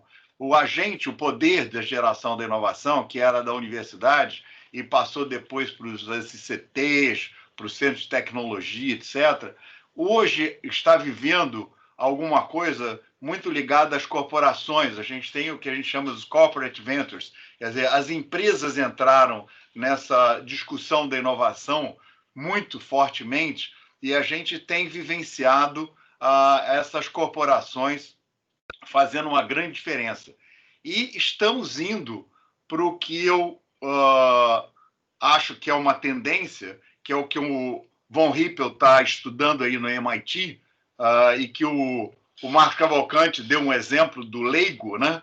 Que é a User Innovation. Quer dizer, é o usuário, a pessoa... não é que ela gerando inovação, ela sempre gerou inovação, mas nós estamos dando mais valor a essa geração da inovação, e o sistema, então, de poder passa a ser um poder mais ligado ao usuário, né? Nós temos, na área do locus da inovação, onde a inovação está surgindo, ela passou do laboratório para a cidade. Quer dizer, a gente vive hoje o que a gente chama de a cidade sendo um laboratório de experimentação. São os laboratórios, né, vivenciais. A observação que a gente tem das pessoas e da cidade como geradores de produtos e serviços no dia a dia e o que eles estão desenvolvendo. E vamos para o ciberespaço, que eu também não vou entrar muito em detalhes aqui, que é o futuro que a gente deve ir. E na área do tempo, a gente teve uma relação com as startups de uma forma diferente também desses atores. A gente começou tendo uma relação muito grande da universidade, né, com as incubadoras, etc., com os ICTs também gerando um pouco do que a gente chama hoje de startups, etc., que são empreendimentos inovadores. Estamos passando pelas corporate ventures, quer dizer, os investimentos e a participação das empresas e a relação dela, que é o Corporate Startup Engagement, que a gente chama, que é o engajamento, a relação das corporações com as startups. Estamos indo para o que a gente chama de IGOV, que é exatamente o governo se preocupando com as startups, o governo trabalhando em inovação, que é esse o grande trabalho que o Midrey, que o Luiz Felipe estão fazendo aí, e que tem grupos, né, grupos muito interessantes. Eu participo do grupo no WhatsApp de IGOV, que é fantástico, é um negócio que nasceu alguns anos atrás e que é uma rede, vamos dizer, quase que informal, das pessoas novas que estão no governo. Nós temos hoje uma classe de funcionários de governo fantásticos que entraram concursados com excelente capacitação, e esse pessoal está fazendo uma revolução que não é muito visível, mas quando ela aparecer vai ser uma transformação do país. Então, isso é uma coisa bastante interessante, que é essa participação do governo na área da inovação. E estamos com uma tendência já da inovação estar ligada à cidade, que pela primeira vez eu tive muito contato com as cidades, muito pessoal preocupado com os parques, com os ambientes, etc., de inovação, mas recentemente eu comecei a ter uns contatos que me pareceram, no princípio, um pouco estranhos, que eram secretários de fazenda telefonando a respeito desses ambientes, desses ecossistemas de inovação. E aí eu parei para pensar um pouco e digo, poxa, tem muito a ver, porque hoje o atrativo é gente jovem, capital intelectual, a atração da empresa está muito ligada nisso, quer dizer, o valor do espaço da cidade passa a ser muito ligado pela capacidade que essa cidade tem em poder gerar inovação.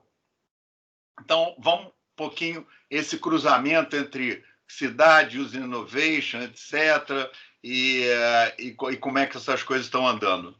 Os fundamentos do que eu chamo dos ecossistemas de inovação, nós temos três bases nisso, né? Quer dizer, os ambientes, que é o que a gente está falando, que estão alicerçados numa cultura, né? E dependendo cada vez mais de talentos, de capital intelectual. Essa vai ser o diferencial entre as cidades, muito e cada vez mais. As cidades pequenas de interior, que têm dificuldade, porque os filhos das pessoas vêm estudar nas capitais e não voltam, elas vão ter cada vez mais dificuldade, porque elas não vão poder competir. Então, elas vão precisar, de alguma forma, encontrar alguma maneira de reter, de atrair talentos e poder competir de uma maneira mais atual, mais contemporânea. Aí eu coloquei aqui qual seria o processo das cidades inteligentes, que o que eu estou querendo conversar com vocês é um pouco de qual vai ser o grande desafio dos nossos prefeitos. Nós vamos ter agora uma eleição de prefeitos daqui a alguns dias, e as cidades brasileiras vão ter novos prefeitos, novos secretários, E a minha preocupação é, será que esse pessoal está preparado para realmente conseguir fazer as suas cidades serem competitivas? Né? Porque se as cidades não forem competitivas, eu estou vislumbrando, é um pouco de exagero do que eu vou falar, mas eu acho que nós vamos ver, dentro de alguns anos, fusões e aquisições de cidades. Quer dizer, uma cidade que não tiver, de alguma forma, conseguindo competir, ela vai ser absorvida pela cidade vizinha. E aí nós vamos ter uma nova geografia da inovação no mundo, uma nova configuração das cidades, municípios, estados, etc. Principalmente recebendo essa enxurrada de inputs que a gente está recebendo do governo federal. A gente está recebendo, há 10 anos que se faz uma modificação, se estabeleceu a palavra inovação na Constituição pelo 85, depois se fez a lei da inovação, depois o marco legal da inovação, e agora essa, ontem, que saiu a 10.534, nós vamos ter, dentro de mais alguns meses, o marco legal de startups. Quer dizer, isso é uma grande revolução, é um negócio que, de repente, eu não sei se os nossos prefeitos, os nossos gestores públicos vão estar preparados para poder assumir a sua cidade. Então, eu coloquei aqui o que é necessário para que uma política pública de um prefeito possa melhorar a qualidade de vida do seu cidadão, que isso é que eu acho que ele deve estar mais preocupado. E existem vários estudos de correlação entre os indicadores de inovação, talento, ambientes de inovação e qualidade de vida da população. Então, eles vão precisar mexer nesses aspectos, e isso passa, primeiro, por um planejamento urbano, que tem que ser muito bem feito. A articulação dos atores. Se os atores não trabalharem todos juntos, nós não vamos ter inovação nos espaços. Aí, então, conseguir competitividade produtiva. Aí nós vamos poder ter, de alguma maneira, um ambiente onde startups com empresas médias, grandes, etc., também trabalham de uma forma integrada, podendo aumentar a competitividade produtiva, né? Gerando, com um ambiente muito, muito propício, às startups, conseguindo dar oportunidade aos jovens, fazendo com que eles tenham, de alguma maneira, um pertence maior pela cidade, que eles queiram ficar na cidade e que a cidade possa competir melhor, né? Então, transformar a cidade num laboratório.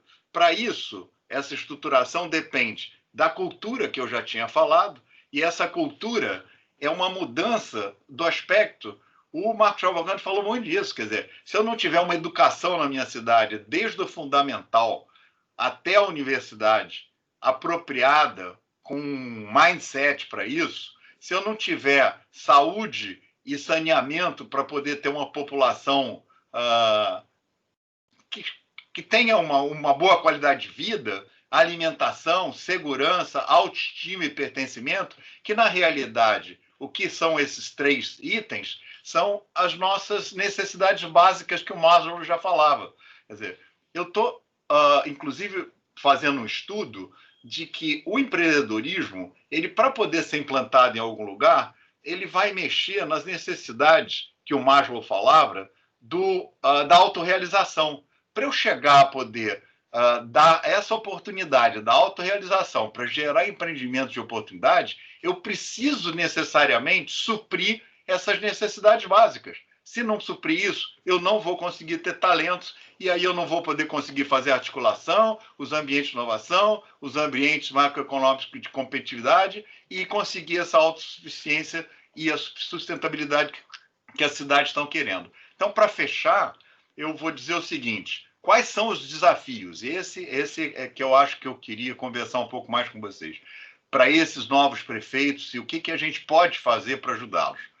Eles vão precisar de pessoas, secretários e pessoas que trabalhem com eles, muito atualizadas.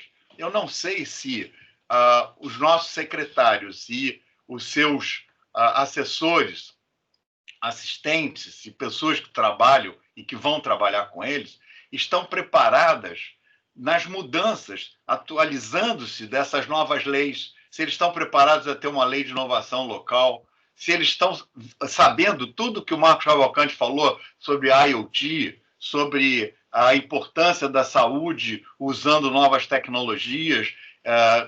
Será que ele está com esses conceitos todos? Será que o pessoal que vai trabalhar com ele está atualizado e capacitado? Se não tiver, ele vai ter uma grande dificuldade de fazer gestão na cidade. Um outro problema sério para os prefeitos é alguma coisa chamada intersecretarias. Como a inovação só é processada de uma maneira integrada, onde eu tenho, na realidade, várias secretarias, assim como o Midrei falou lá da área pública federal, nós precisamos ter os ministérios de uma maneira integrada. Se nós não tivermos, e essa lei ontem assinada, a 10.534, ela justamente monta uma política nacional de inovação com um Conselho Nacional de Inovação, onde todas as secretarias, essa é a primeira missão que é da estratégia de inovação nacional, que é fazer com que as secretarias dos ministérios trabalhem de uma forma integrada. Porque o resultado, ainda mais, o Marcos Cavalcante falou um outro exemplo incrível, que é o negócio da privada e do offshore. Eu usava muito isso com a pesquisa de offshore também de petróleo, com relação à televisão, com realidade virtual e outras coisas desse tipo. Isso é um negócio chamado cross innovation, inovação cruzada. Eu preciso pegar a inovação que surge de uma área para cruzá-la com a outra e aí poder fazer alguma coisa disruptiva. Então, é muito importante as intersecretarias trabalhando de uma forma integrada. Uma outra coisa importante é a participação da sociedade. Se a sociedade não participar efetivamente, formando a quarta hélice aí, quer dizer, não é só governo, universidade, empresa como atores, mas a própria sociedade participando, gerando esse pertence, etc., não vai se conseguir fazer uma revolução de inovação na cidade. Aí vem o que o Tito falou, que é uma das coisas que eu estou tentando entender. Eu fui até o Chile entender isso, os Estados Unidos tem muito isso, Marcos Cavalcante conhece isso bem aí, que é a comunidade participando de alguma maneira, quer dizer, você tendo a participação da comunidade se empoderando daquela localidade, né? Então, um prefeito de uma cidade menor, pequena, 100 mil habitantes, 50 mil habitantes, ele pode ser tratado, às vezes, como uma única cidade onde ele tem participação e representatividade da sociedade. Mas uma cidade como o Rio, São Paulo, etc., que é muito grande, possivelmente ela tem que ser trabalhada com bairros, né? Ou com distritos, né? Eu gosto mais de distrito do que de bairro, que é o que acontece no Chile, um pouco nos Estados Unidos, quer dizer, onde aquele distrito vai estar preocupado na autossustentabilidade do seu distrito, como se ele fosse uma cidade. Aqui a gente tem uma comunidade como a Rocinha, que é uma cidade. É uma cidade. Então, ela sozinha teria que ter autossustentabilidade e aí a sociedade participando com seus atores, conseguindo fazer um projeto integrado de inovação, podendo reter os seus jovens, dando oportunidade, porque a oportunidade para o jovem não é mais concurso fundamental, secundário e universitário, mas é a oportunidade de conhecimento para poder competir. Então, esse conhecimento ele precisa ser, de alguma forma, distribuído. E diminuindo as diferenças sociais, porque é impossível a gente conseguir fazer inovação numa localidade, numa cidade, com diferenças sociais muito grandes. Nós não vamos conseguir fazer isso.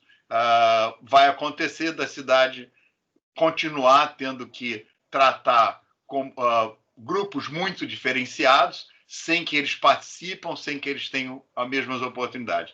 Então, eu acho que eu queria deixar esses desafios para as ações de gestão da cidade, principalmente porque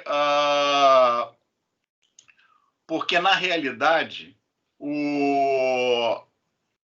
Marcélia, como é que eu saio daqui mesmo? Está aqui. Clique para sair. Pronto. Marcélia é a minha ajudante aí, ajudou o Midrei também, a gente grita aqui para ela ajudar. Mas então eu acredito que a gente vive um momento que é um momento de disrupção do país com tendência a empoderamento de cidade. E isso significa que não adianta só fazer um programa público federal que está indo direitinho, ou muito bem, né? Se a gente não tratar de cada cidade, das pequenas, das médias e grandes, nesses aspectos todos que eu pontuei aí. Eu queria deixar mais tempo para discutir, para ouvir e para deixar que o pessoal possa fazer perguntas, etc., tudo mais. Então, estou à disposição, Tito. Fui rápido, hein? Muito obrigado, Aranha. Muito obrigado mesmo. Enfim, gostei de você ter colocado a cultura ali como suporte da balança para a inovação e para o desenvolvimento. Eu sou economista de formação, estou cada vez mais convencido de que o desenvolvimento econômico é, antes de mais nada, um processo cultural, entendeu? E gostei muito da referência que você fez a Cross Innovation. Você sabe que eu tenho passado de economista agrícola, é o que nós chamamos de polinização cruzada, né? Então, isso é importante também, alimentar, né, diversos conhecimentos, fazer com que eles interajam, e daí saem certamente novas ideias, inovações e até mesmo descobertas científicas. Nós já temos aqui duas perguntas para o Nizar e uma pergunta para o Marcos Cavalcante. Aliás, duas para o Marcos Cavalcante e duas para o secretário Nizar. Não temos ainda perguntas para o Aranha, porque o Aranha acabou a palestra dele agora. Então, eu vou começar por uma pergunta para o Nizar. Nizar, feita por Ana. Você acredita que estamos criando uma cultura de autodeclaração e boa-fé no empreendedor aqui no Brasil? Ou seja, em outros termos, o empreendedor brasileiro já está suficientemente maduro para uma cultura desse tipo? Tito, você me ouve? Só para eu testar o áudio aqui. Estou te ouvindo perfeitamente, Nizar, perfeitamente. Está ótimo. Tá ótimo. Bom, sobre essa primeira pergunta, dizer que, sim, nós temos trabalhado de forma muito intensa em acreditar no empreendedor, acreditar no cidadão, mais do que no empreendedor, no próprio cidadão. Os princípios de autodeclaração foram contemplados na Lei da Liberdade Econômica, professor Marcos. Não sei se o senhor, por estar aí fora, chegou a acompanhar todo o trâmite dessa legislação, mas ela é uma legislação que coloca o cidadão no centro. E se você observar os princípios da nossa política, a gente tem o cidadão no centro. A gente quer trabalhar com o cidadão no centro das nossas ações. O cidadão é para quem a gente trabalha. A gente tem trabalhado muito forte nesse sentido. E nesse contexto da autodeclaração, que foi colocado na pergunta, lembra quando eu trouxe nos meus slides, de forma muito rápida, a questão do balcão único no Rio de Janeiro? É para abertura e operação das empresas em um dia. Aquilo que o senhor citou aí nos Estados Unidos, nós vamos fazer no Rio de Janeiro, já agora, no final do ano, graças ao apoio, inclusive, e precipita o apoio do SEBRAE. Fundamental o apoio do SEBRAE para a gente conseguir fazer essas coisas acontecerem. Nós estamos fazendo o nosso One Stop Shop, né? No único lugar, o cidadão vai poder fazer uma série de serviços voltados para quem quer empreender. E a autodeclaração, sim, ela é a premissa de todo o trabalho que nós estamos que está previsto, que está na liberdade econômica. Por meio da Lei da Liberdade Econômica, nós vamos criar as diversas matrizes de risco, de abertura de... Criamos e vamos continuar criando e aperfeiçoando as várias matrizes de risco, mas sempre com uma premissa, professor Marcos, que tenha o risco baixo ou o risco inexistente.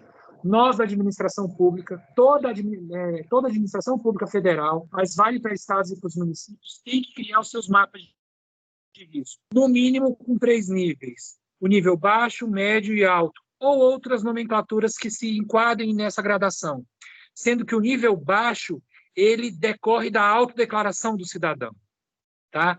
Então, uma vez que o órgão defina a sua matriz de risco, obrigatoriamente enquadrando atividades econômicas nesses 3 níveis aí, nós vamos facilitar, vamos desburocratizar e vamos confiar na autodeclaração do cidadão. Então, sim, eu respondo a colega que perguntou, eu acredito que o cidadão brasileiro, como um todo, e mais especialmente o empreendedor, está preparado para isso.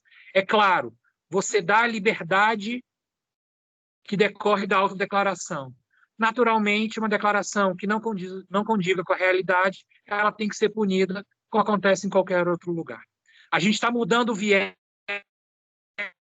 Isso é importante, professor Marco. Nós estamos no viés. Nós vamos confiar no cidadão. Historicamente, não confia no Estado e o Estado, historicamente, não confia no cidadão. Nós temos que romper esse ciclo vicioso. Nós temos que acabar com isso. Nós temos que, sim, confiar no cidadão, e eu estou trazendo exemplos reais e concretos para todos aqui de que o Estado brasileiro, o nosso governo, acredita no cidadão brasileiro.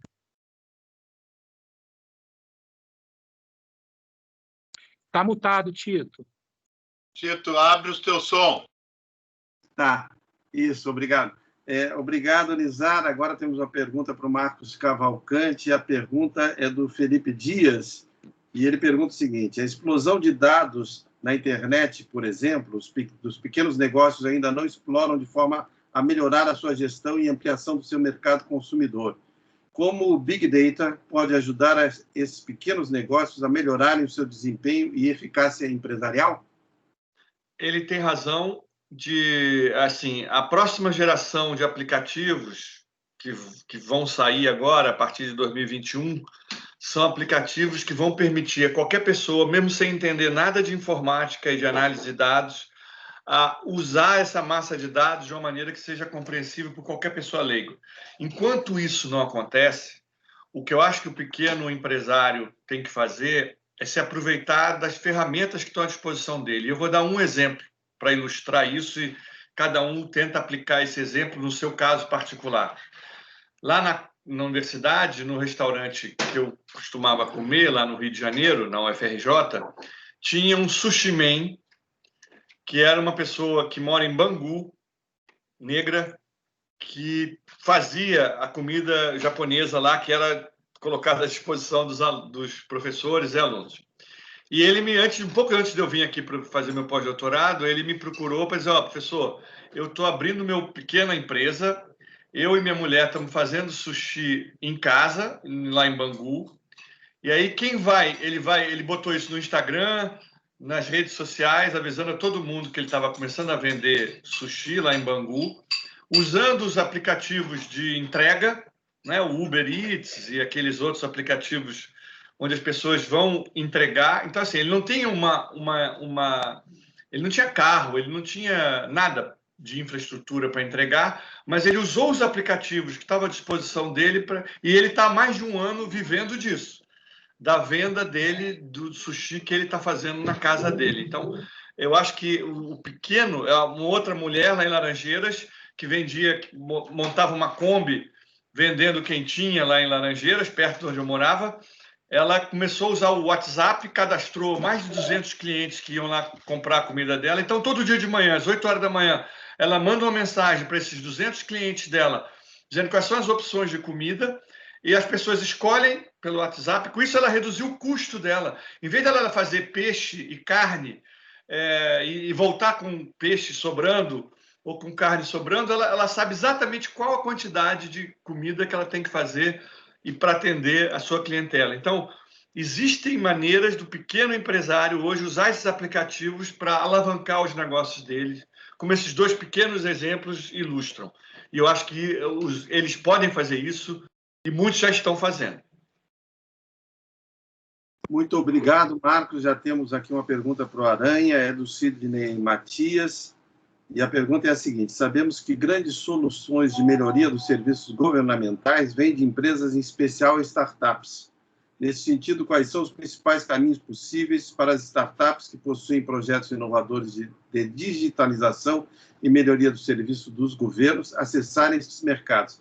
E essa é uma questão importante, que muitas vezes existem soluções inovadoras para governos, mas é impossível viabilizar a contratação dessas soluções por questões de natureza burocrática e jurídica. É uma pergunta importante. Mas eu quero falar para o Matias que pode ficar mais feliz, que as perspectivas são boas. Existe hoje um programa chamado LabGov, que é um programa de startups, de aceleração de startups, fica em São Paulo, mas ele está aberto ao Brasil. Ele recebe ideias e projetos do Brasil inteiro. Ele está muito ligado, ele só trabalha com projetos da área governamental. Tem esse grupo de Gov que também está procurando alternativas, ideias para poder introduzir coisas no governo. E a nova lei agora, ela permite, primeiro, foi permitido o caso da encomenda tecnológica, quer dizer, a encomenda tecnológica vai começar a ser uma realidade quando as empresas podem participar do risco de implementação de alguma coisa nova. E a grande vantagem que a gente tem do marco legal e do que está acontecendo com essa que saiu ontem, etc., é que as empresas que tiverem sucesso, quer dizer, as empresas foram selecionadas pelo governo para fazerem protótipos com risco, né, por uma encomenda tecnológica ou alguma outra coisa. Dando certo isso, ele vai poder, durante 6 meses, fornecer ao governo sem licitação, sem 8666. Eu fico falando coisas aqui, o Midrei entende, ele é que entende, hein? Eu sou aqui uma pessoa que tenta ajudar as empresas, mas ele pode complementar isso tudo. Então, vai abrir essa porta da possibilidade de quem participa do risco poder depois ter o fornecimento básico de algum tempo, o que é fundamental para uma startup. Eu acho, inclusive, que o mercado de startups para governo, ele é ótimo. Quando eu coloquei ali na relação, o novo negócio está passando da Corporate Ventures para o Gov Ventures. É o governo Ventures. O governo, inclusive, a nível federal, estadual e municipal, e as suas entidades, como universidades, etc., vão poder até participar acionariamente de startups. Então, a gente tem outra história. Zera, deleta o que conhecia e começa outra vez. Muito obrigado, Aranha. Nós temos aqui... o Isaac fazer uma breve complementação ao que o professor Aranha trouxe. Eu também passei muito rápido num highlight meu lá, falando do governo como plataforma. Tá? Complementando o que o professor Aranha trouxe, nós vamos disponibilizar as bases do governo, tá? Para que a sociedade para que as micro, pequenas empresas, as startups possam prover soluções para o Estado. Tá? A gente está partindo de uma premissa que é fundamental. Nós, do Estado, não temos competência para desenvolver ações. A gente tem competência para disponibilizar as informações, mas a sociedade é muito mais ágil, muito mais barata, muito mais inteligente e efetiva para o desenvolvimento dessas soluções. Isso é uma premissa importante que nós estamos trabalhando dentro do Comitê Central de Governança de Dados, Aranha. Tá? Então, repito o que eu tinha dito para vocês na minha apresentação lá, e a apresentação pode ser divulgada, fiquem à vontade. Nós vamos encorajar cada vez mais o setor privado a construir soluções e aplicações dentro das nossas políticas públicas, usando as bases de informação do governo. Isso é um compromisso da nossa estratégia de governo digital, é um compromisso desse governo de fazer com que as soluções sejam ofertadas pelo mercado. Tá? A gente acabou de assinar agora, vocês devem ter visto na semana passada, o encaminhamento do Plano Nacional de Startups para o Congresso. Né? Uma vez o professor Aranha tem o dedinho dele lá nessa construção, a gente sabe disso. Né? E saiu ontem, o professor tem citado aí o decreto 10.534, que trata da Política Nacional de Inovação, muito voltada para as questões de desenvolvimento tecnológico. A gente está saindo nos próximos dias com a Política Nacional de Modernização, que complementa a Estratégia Nacional de Inovação. São conceitos que são próximos, mas cada um tem a sua competência, e nós estamos trabalhando nessas duas frentes. Isso é muito importante. E dizer para todos que estão nos acompanhando que muitas novidades virão nos próximos dias aí, muito foi feito e muito vai acontecer. A questão que o professor Aranha trouxe do marco tecnológico, 6 meses, que o Estado vai desafiar as empresas em 6 meses, trazer solução, nós vamos contratar, nós vamos viabilizar empresas que serão abertas de um dia para o outro a prestar esse tipo de solução para a gente. Então, essas coisas todas estão linkadas. E eu não sei, eu não posso deixar de falar para vocês. Eu fui desafiado pelo professor Marcos Cavalcante, eu quero poder falar do meu desafio, hein? Tito, não me deixe esquecer disso. Devolvo para você aí, Tito. Tá certo, tudo bem. Mas qualquer momento você pode levantar esse desafio e responder. Estamos aqui, a conversa é livre e as ideias devem fluir também livremente. Nós temos uma pergunta aqui para os 3 palestrantes ao mesmo tempo. Eu acho que o Aranha já respondeu em parte, em boa parte, é do Alberto Figueiredo, né? E a pergunta é a seguinte: qual o primeiro passo de um prefeito que vai ser eleito agora em 15 de novembro para se apropriar de todas as informações citadas nesta reunião, né? O Aranha já citou o LabGov e tal. Quem é que gostaria de complementar? Existem hoje já várias, né, enfim, instituições, né, privadas e sem fins lucrativos, algumas vezes, ou que trabalham com, sim, a intenção de obter lucros, que trabalham muito essa temática de inovação governamental. Não é isso? O Aranha ou o próprio... Eu vou complementar rapidinho, só para depois eles falarem, mas eu acredito que o prefeito e a equipe dele tem que estar muito atualizada, tem que fazer curso. Existem muitas alternativas hoje. Existem universidades se preparando a oferecerem gestões na área de desenvolvimento local, de territórios. Nós mesmos vamos fazer um evento agora, possivelmente em março, para discutir essas alternativas. Eu acho que a gente tem que ter muito evento, muito curso, muita relação desse pessoal. Faz tudo por EAD hoje, mas tem que estudar. Não vai ser espiritual. Alguém gostaria de complementar essa questão? Não, rapidamente.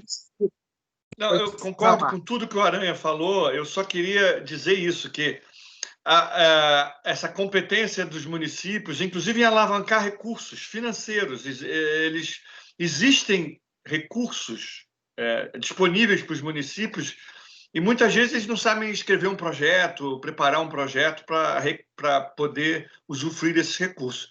Então, acho que essa coisa é importante. Às vezes acho que isso é uma coisa muito complicada, não é para ele, quando existem recursos disponíveis que muitas vezes os municípios não chegam sequer a pleitear porque não tem gente capaz de escrever um projeto. E olha aí, Marcos, os consórcios municipais podem criar economias de escala e permitir que 3 ou 4, 5 municípios com uma quantidade pequena de habitantes e poucos recursos possam se associar para implantar, né, soluções de interesse deles, né? Perfeito. Aqui é uma pergunta relacionada com isso, inclusive, como é que municípios com menos de 50 mil habitantes poderiam ter acesso a essas tecnologias, sobretudo do Big Data. Eu acho que o consorciamento de municípios seria uma solução ideal para esse tipo de problema. Tito, se você me permitir, fico muito empolgado com essas questões. Muita coisa boa a gente tem para trazer para vocês aqui. Nós estamos constituindo a Rede Gov, tá? Que é uma rede que já tem hoje 9 estados que aderiram. Nós vamos estender essa Rede Gov no futuro para municípios também, mas em que a gente vai levar todo esse pacote de transformação digital que nós estamos fazendo no governo federal para estados. Tá? Estados e municípios. Em paralelo, nós também estamos constituindo a Rede Transforma Gov, que é uma rede que vai levar também toda essa modernização, todas essas inovações para a gestão pública, como eu disse na minha apresentação, da porta para dentro. Uma parceria entre a SAF, que é a Secretaria de Assuntos Federativos aqui da Presidência da República, conosco da SEMI, nós vamos fazer uma série de divulgações por meio da FNP, da CNM e de diversas outras associações, de levar essas informações todas que nós estamos fazendo, levar aos novos prefeitos, aos novos gestores. Né? Reeleitos ou não, estamos fazendo esse trabalho. Claro que a gente não pode fazer esse trabalho de forma antecipada, antes das eleições. A gente tem que primeiro esperar as eleições passarem para a gente poder levar esse quinhão. Tito. E a gente conta muito, Tito, com o apoio do SEBRAE. O SEBRAE é um agente fundamental para levar a inovação para estados e municípios. Tá? Inclusive, faz parte das competências do próprio SEBRAE. É verdade, estamos sintonizados nesse propósito. Pode deixar, conte com a gente, sim, com certeza. Só um complementozinho. o que eu recomendaria para os prefeitos é montar uma agência ou um grupo, um conselho na cidade para pensar a cidade em termos de futuro, em termos de desenvolvimento econômico, etc. Aí está o que o Marcos Cavalcante falou sobre fazer projeto, captar recurso, fazer sustentabilidade, o que é aquela cidade, qual é o fim daquela cidade, como é que ele pode reter os talentos, como é que ele pode integrar toda a cidade. Tem que ter um grupo de pessoas pensantes. Esse grupo não precisa ser pago. O Vale do Silício montou um grupo de pessoas pensantes, porque eles estavam tendo uma grande competição na época com os outros países externos, e aí próprios empresários e pessoas da sociedade, e o pessoal dos bancos, etc., conseguiram reestruturar o Vale do Silício. Isso é virtual, não precisa ter prédio, não precisa ter nada. Olha, isso eu chamo de núcleo de inteligência estratégica, e eu propus isso há não sei quantos anos aqui no Rio de Janeiro para o Estado, mas não prosperou a ideia, infelizmente. Era contar com os talentos de gente como vocês, entendeu? Professores universitários, pesquisadores, gente da sociedade, empreendedores, etc., para pensar o futuro do Estado ou da cidade, né? Mas quem sabe dessa vez a coisa emplaca, vamos ver. Agora não tem mais jeito. Quem não fizer isso, Tito, vai morrer. É diferente da sua época. A sua época eles tinham alternativa, agora não tem mais. Agora a capital. E uma falsa alternativa, que era o petróleo. Não é? Bom, tudo muito bem. Eu não sei se haveria mais perguntas. Marcele, há mais perguntas? As que me mandaram aqui por WhatsApp, eu acho que já esgotei todas, né? Tito, então eu posso ir para o desafio? Só claro, para trazer claro. É o repto. Rapidamente. Com esse projeto de identidade do cidadão, professor Marcos, a gente vai trazer e vai revolucionar o mercado.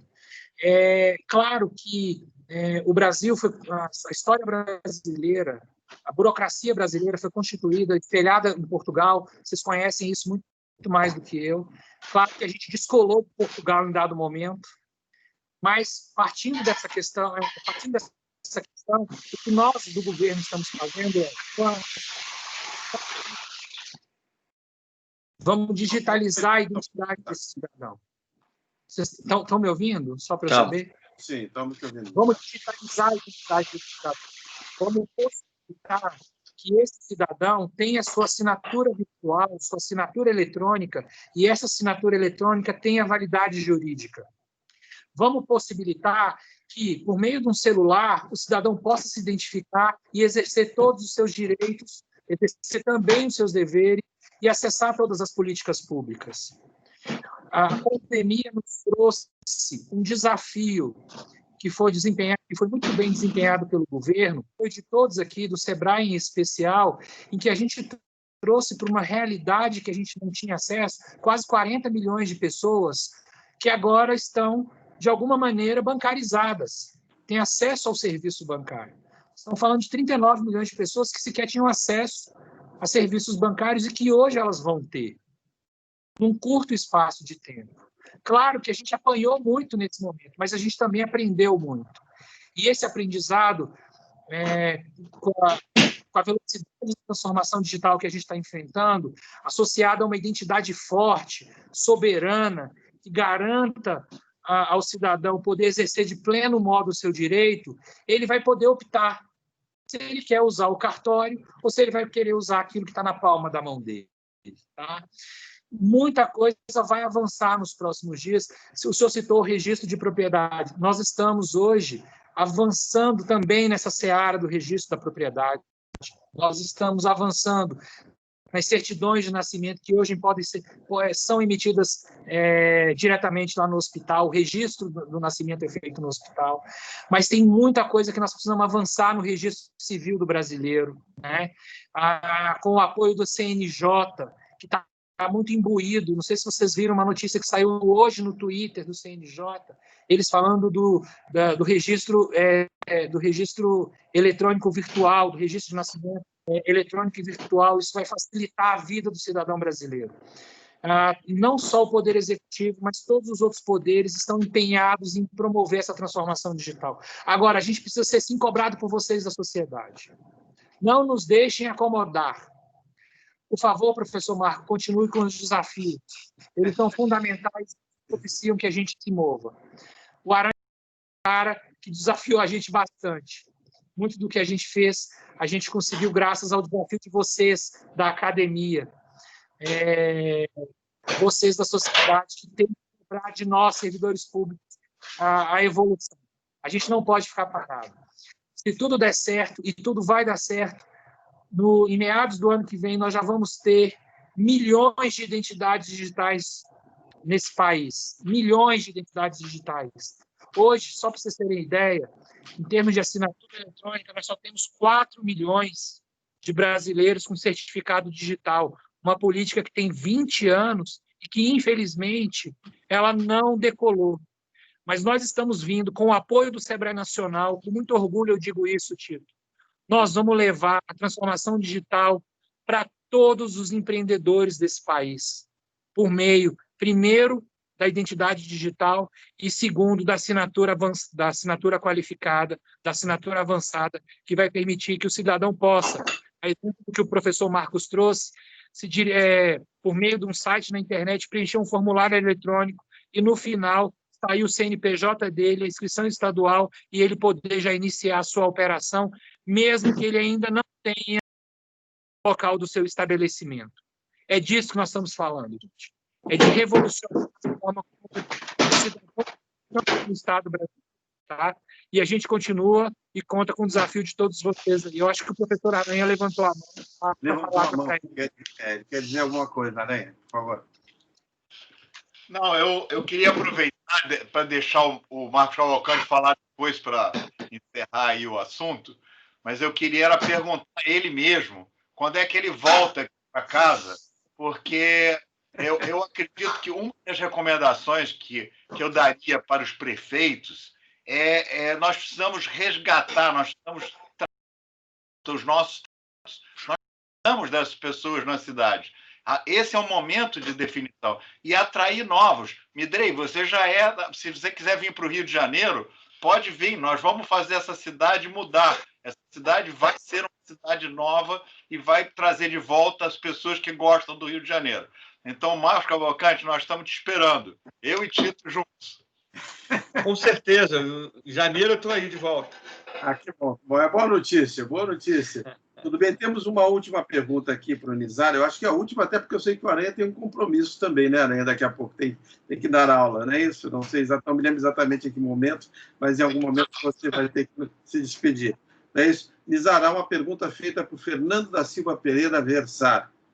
Não, desculpe. Fernando da Silva Pereira. Ele pede para versar um pouco sobre a aplicação da LGPD e sua relação com a inovação em governos, União, Estados e municípios. Ele quer saber, e é uma pergunta interessante, né, se a LGPD corrobora ou atrapalha a inovação em governos. Tá? O seu microfone está... agora sim. Para responder essa questão, eu vou convidar o professor Marcos e o professor Aranha para também corroborarem com isso. Eu vou dar a minha visão. Para mim, a LGPD vem a contribuir nesse sentido. Tá? É importante a gente ter de forma muito clara o que as empresas e o governo pode usar em relação aos dados do cidadão. Sem um regramento transparente, isso vira um caos. A gente acaba enfrentando o caos. A União Europeia, com a sua legislação sobre proteção de dados, a GDPR, em que o governo brasileiro, o Estado brasileiro, se inspirou para criar a LGPD, ela conseguiu trazer ganhos para toda a cadeia produtiva usando essa informação. A gente traz à baila, traz à realidade questões que até então estavam escondidas ou não eram clarificadas de forma ampla. E aí eu trago, repito, a questão do governo como plataforma, né, que é um dos pilares da implantação da LGPD para a gente. repito, nós vamos disponibilizar bases públicas para a sociedade privada, para a sociedade organizada, para as startups poderem gerar, a partir daí, oportunidades de negócio. Para vocês terem ideia, quando eu falo, a gente às vezes fala de micro e pequenos negócios, mas toda a cadeia produtiva se aproveita do governo como plataforma. O próprio Uber se aproveita do governo como plataforma, que é uma das top em termos de inovação e de movimento disruptivo. Nós estamos falando de possibilitar que pequenas empresas se transformem em Uber, transformem no Nubank, quando terão acesso a essas informações. A gente pede igualdade para todos poderem competir. Isso é importante. A LGPD permite isso. Então, são aplicações como essas que eu citei, em que a LGPD regula esse mercado, que vai permitir com que a gente possa desenvolver a passos largos, que o pequeno possa disponibilizar esse dado, que as empresas possam trocar essas informações entre si, obviamente, respeitando as regras de privacidade descritas lá na LGPD, mas a gente traz a baila, a gente traz a clareza nessa situação, e que o Brasil estava vivendo numa situação em que a gente estava muito perdido em relação à questão dos dados da população, os dados do cidadão. A LGPD se desenvolver de forma muito mais ágil, inteligente. A gente não tem ideia de que, com a identidade digital e a LGPD, a gente não consegue vislumbrar, talvez o Aranha e o professor Marcos possam nos trazer luz a isso, mas nós ainda do governo não conseguimos vislumbrar todo o potencial que a LGPD e uma identidade digital pode trazer em termos de ganho, de transformação de país. É isso. Muito obrigado, Nizar. Marcos. Falar antes. Eu queria perguntar ao Marcos, porque a União Europeia, como lembrou o Nizar, foi pioneira nessa questão de regulamentar, através de legislação, o uso dos dados, né, dos indivíduos, dos cidadãos, etc. A Lei Geral de Proteção de Dados Europeia serviu de base para a Lei Geral de Proteção de Dados aqui no Brasil. Não é isso? Há algum movimento similar nos Estados Unidos, Marcos? Os Estados Unidos estão percorrendo essa trilha também? Não. Foi o que eu imaginei. Não estão seguindo o caminho da Comunidade Europeia. Eu acho o seguinte, eu acho que a lei é um avanço, como disse o secretário, porque me parece irreversível. Eu acho assim, o que eu acho que a lei, não aqui, mas na Europa sobretudo, por trás tem uma ideia de que é possível a gente controlar esse processo de compartilhamento de informação, e para mim isso é irreversível.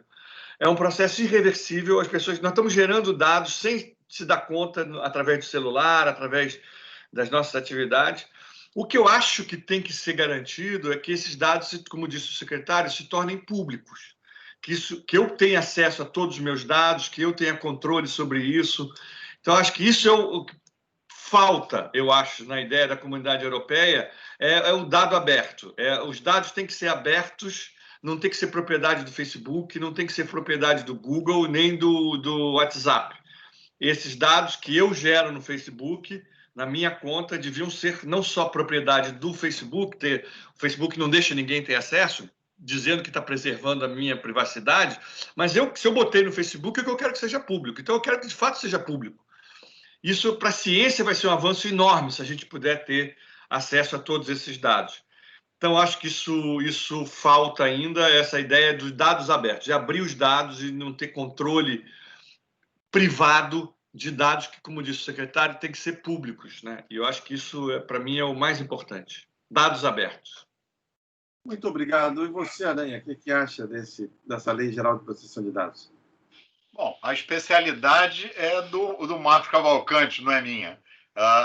Eu vou colocar aqui, eu acho o seguinte, dados a gente está resolvendo, está fazendo a lei, etc. Mas se a gente não tiver conectividade, não vai resolver o problema das startups, quer dizer, e nem para as pessoas. Eu preciso ter rede de dados, eu tenho que estar com 5G, eu tenho que estar avançado nisso. Nada funciona hoje em dia se não tiver dados. Eu acho que para uma startup é mais importante ele estar ligado dentro de uma rede nacional, uma rede mundial. Para as cidades também, né, Aranha? A cidade que não tiver uma boa cobertura de internet está ferrada. O critério hoje para eu encontrar uma casa para morar aqui, se eu tiver uma boa internet, eu posso trabalhar de casa, então eu saio de Nova York, vou para uma cidade menor. É isso mesmo, quer dizer, esse é um fator diferencial, é um fator, mas até por sobrevivência. Então, imagina se as startups pudessem estar ligadas numa grande rede nacional e internacional, onde, por exemplo, uma grande empresa, uma Petrobras, diz assim, eu preciso disso, e isso tivesse aberto, aí está o problema dos dados abertos. O dado não pode ser fechado nesse aspecto, ele tem que ter acesso geral. Então, qualquer startup que está lá no Amazonas ou lá no interior do Rio Grande do Sul, teria que ter um empreendedor que está começando o acesso a essa informação da necessidade e poder dizer, eu tenho uma solução, eu posso resolver o seu problema. Se isso fosse feito em termos nacionais e internacionais, aí sim nós vamos fazer uma disruptura com relação grande empresa, startup, governo, cidadão, etc. Olha, meus amigos, nós já estamos aqui há praticamente 2 horas, os temas são apaixonantes, eu acho que fiquei muito satisfeito com a apresentação de vocês, com as perguntas que foram feitas, com as ideias que foram debatidas e examinadas, né? Ousamos muito, né? O Aranha, eu acho que foi o Aranha que ousou dizer que ele está prevendo que algum dia haverá fusão e aquisição de cidades. Gostei disso, Aranha. Vamos começar pelos consórcios de municípios, né? Para ganhar escala, para adotar essas tecnologias, implantar infraestrutura adequada, etc. e tal, né? A gente precisa ter algumas ideias interessantes sobre isso. Na educação, na medicina, na saúde, por exemplo, financiamento de municípios, ganhar escala para oferecer ótima ideia à população é fundamental, não é? E então agradeço muito a vocês, agradeço a todos aqueles que nos honraram com a sua presença, etc. E não quero abusar demais do entusiasmo de vocês pelo tema, não é isso? Agradeço ao Nizar. Nizar, muito obrigado mesmo. Vocês se colocaram à nossa disposição para debater, dizer o que o governo federal está fazendo, quais são os planos que estão aí em andamento, né? Isso é muito interessante, muito importante para todos nós. Agradecer ao Marcos Cavalcante, né? Saudades, Marcos, das nossas tertúlias. É verdade. Estamos à sua espera. Aranha, um abraço. A Aranha está mais perto, de vez em quando eu cruzo com ele aqui na Gávea. Então, tudo muito bem. Mas muito obrigado a todos vocês e obrigado a todos um prazer enorme. Que participaram desse evento, que nos honraram com a sua presença. Muito obrigado, realmente. Tchau, tchau. Obrigado. Um abraço. Tchau. Tchau, um abraço. Tchau.